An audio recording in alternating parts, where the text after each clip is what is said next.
The wind off the bay was a knife, and Alcatraz was the whetstone. For Mark, a night security guard, the cold was a given. The sounds were not. It was his third week on the job. The day trippers were long gone, their laughter replaced by the groan of iron and the whisper of the Pacific through broken windows.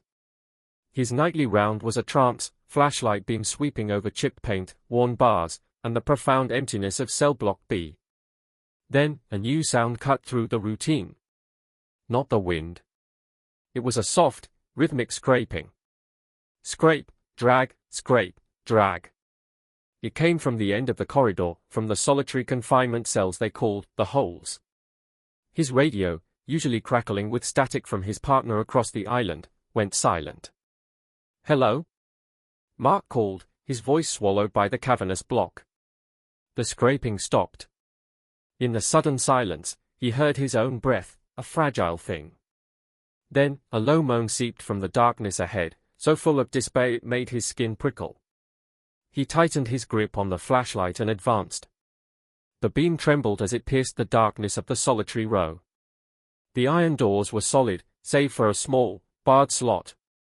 As he passed the first one, a metallic clang exploded from inside, so loud and sudden he jumped back. It was the sound of a heavy door slamming shut, but the door in front of him was immobile, rusted open. From the next cell, a voice, raw and shredded, whispered, "He's in my cell."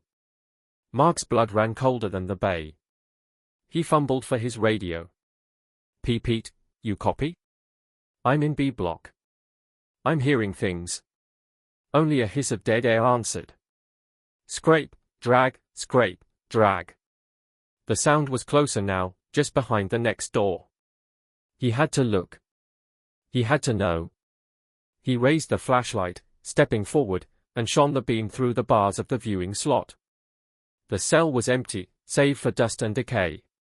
Relief was a brief, warm flush. Then a figure peeled itself from the shadowed corner where the light hadn't reached.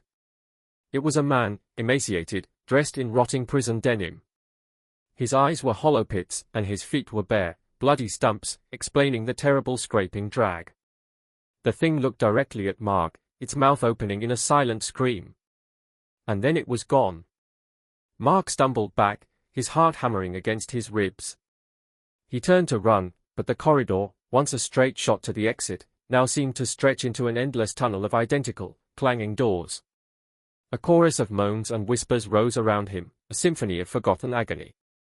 "He's in my cell," the shredded voice shrieked again, this time from right beside his ear.